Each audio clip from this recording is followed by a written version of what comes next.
Ding dong ditch. You remember the game? Ding dong ditch? Knock on someone's door, ring someone's doorbell and run. Man, you can't do them type of games and can't do those anymore. Things have changed since we were little kids. Man, this is an incident that took place in Houston, Texas. A 42-year-old by the name of Gonzalo Leon Jr. was charged with murder after fatally shooting an 11-year-old Julian Guzman, who was playing ding dong ditch with his cousin. The prank involving ringing doorbells and running away turned deadly when Leon allegedly fired at the boy, striking Julian in the back. This young man was out at almost 11, 12 o'clock at night, something like that. Man, we got to know where the kids are. Let's dive into this story. This is a tragedy. An 11-year-old lost his life over obviously a game and a misunderstanding. Let's take a look. And with an 11-year-old boy who has died after being shot while ding-dong ditching a neighbor's home in Houston's east side. The shooting happened near the intersection of Mimboro and Fidelity Streets just before 11 last night. The victim found about a block away. Police have since questioned a person in connection with that shooting, but no arrests have been made. KPRC2's Jaewon Jung has been out at the scene all day. She joins us now live with the latest. Jaewon. Bill, good evening to you. Nearly 24 hours since the shooting took place, investigators are still on scene collecting evidence. This was a tragic situation of a doorbell prank gone wrong. Police telling us this was an isolated incident, but they now have a warning to parents. It's just so heartbreaking and sad. George Skinner lives just 2 houses down the street, where Houston police say a middle-aged man opened fire on a group of kids ding-dong ditching late Saturday night. An 11-year-old boy was shot in the back and died Sunday afternoon. And there's no way you can mistake that kid for somebody grown, and that's what hurts so bad. This isn't the first time a ding-dong ditch prank has turned violent. Last month, a similar case happened in Fort Worth and in Frisco, where police there say 3 teenage boys nearly lost their lives. They may seem like harmless pranks, but they can be very dangerous indeed. I spoke with Sergeant Betsy Smith. She's a retired law enforcement officer who is now the spokesperson for the National Police Association. We have had recent trends like this ding dong ditch, which has been happening for 50, 60 years. There's also been various TikTok challenges. TikTok challenges like the door kick challenge caught by a Katy homeowner last month. While it's unclear if social media had anything to do with this case, Houston police has a message to parents. We've heard about pranks like this before. Yes. I want to start out by saying Houston's a safe community, and it's sad that we're here today dealing with it now. But to answer your question, as a parent, keep a close eye on your kids. Facts. A sad ending to a prank indeed. Police don't believe this was a case of self-defense, and a witness reported that a handgun was used in this shooting. Now, a few hours ago, I did also see investigators recovering several firearms from this house. We're live in the east. 11-year-old boy lost his life. Ding dong ditch. We used to play this game back in the day, and I know the young man was out at 11 at night, between 11 and 12 at night, something around there. That wasn't uncommon for us growing up. I mean, we grew up in the hood, man. I mean, I'm not sure about this particular neighborhood, but a lot of us was out late at night, man, till wee hours of the morning, and we probably shouldn't have been, matter of fact. But this is a tragedy. Parents, we got to watch our kids. We can't let kids play these types of games, man. What they said, they have the kicking indoor challenge or whatever they said on TikTok. Who makes up these trends? Now, ding dong ditch has been around forever. It's been around since we was little kids. And the worst we ever got back in the day is we got chased down by the grown-ups in the house, and scared us real bad. Maybe they grabbed us, took us to our home, whatever. But nothing like this. I've never heard anything like this. This is a tragedy. Let's go to the second video, which shows more people, more neighbors in the community talked about this tragedy. Homicide detectives tell me the 11-year-old boy shot and killed after doing a doorbell prank at this home was visiting family for a birthday party about a block away. Tonight, neighbors call this a tragedy, but also a wake-up call. People are heard yelling in this surveillance footage from near Racine and Fidelity Streets in East Houston just before 11 p.m. Saturday. About 25 minutes later, video shows a Houston police car driving by.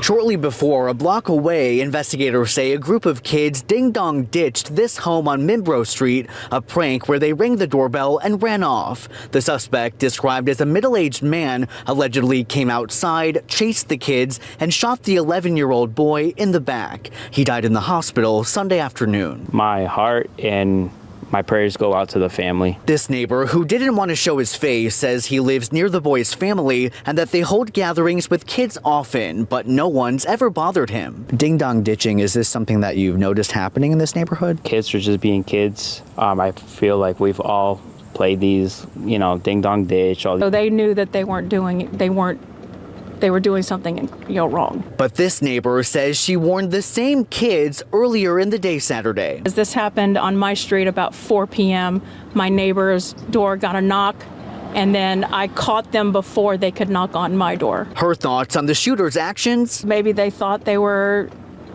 under duress. Texas law follows the Castle Doctrine, which allows homeowners to stand their ground against threats using deadly force. But KHOU 11 legal analyst Carmen Rowe tells me, quote, "From what we know, it is difficult to imagine a homeowner reasonably believing children playing a centuries-old prank posed a legitimate threat." I kind of hold both of them accountable. This neighbor saying the suspect and the boy's parents should have known better. It's an innocent life taken that he could have avoided.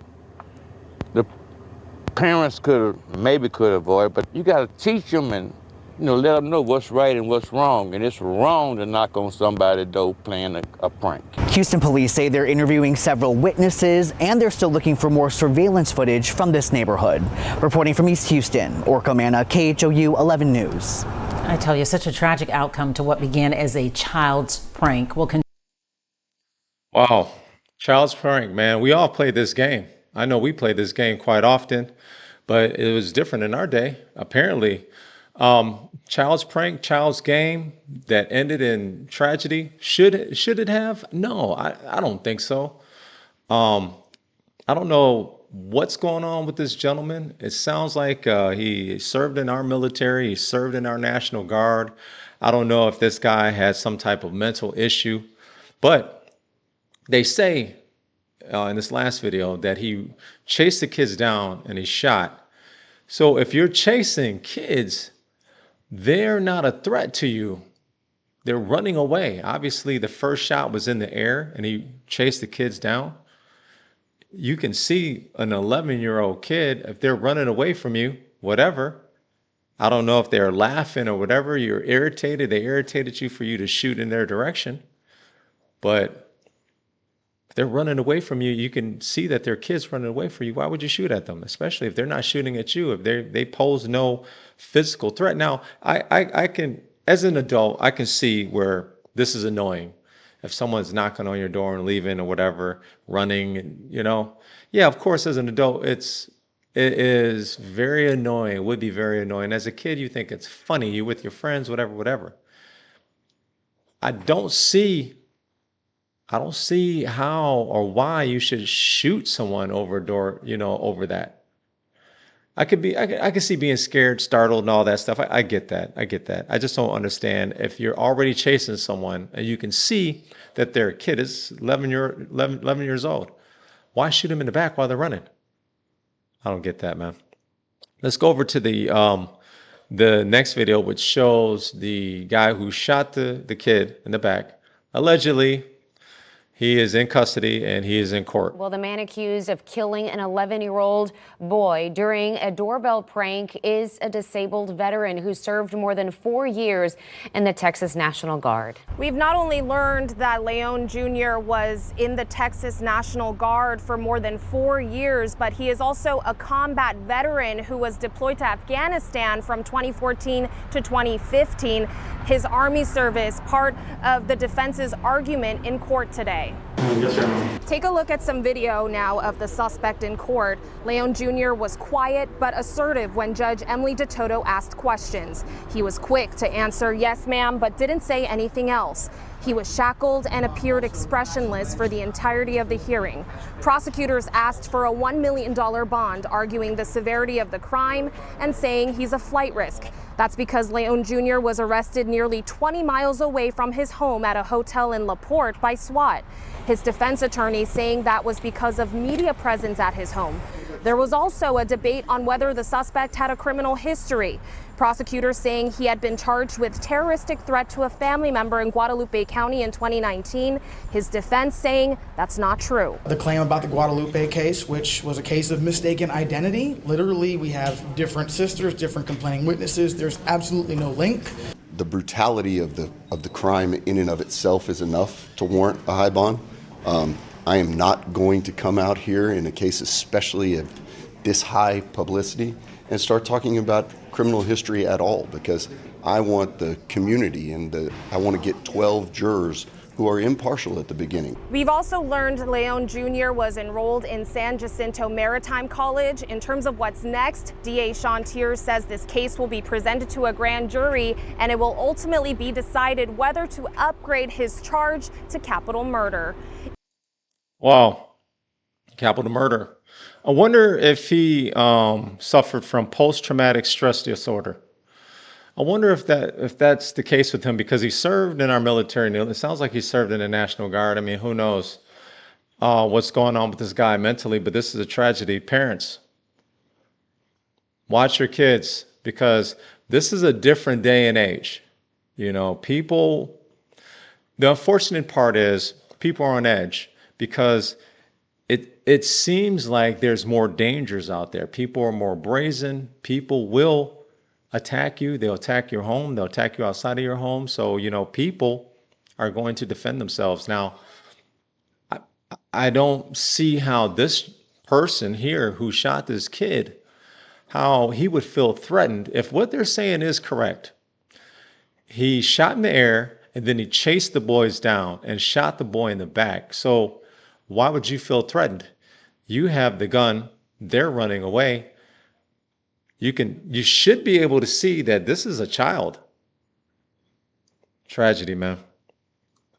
Parents, this here has got to be a wake-up call. This got to be a wake-up call. People are not playing around. This, to me, seems excessive. Like, man, what is going on here? So I don't know if the guy is suffering mentally, but this is a cautionary tale.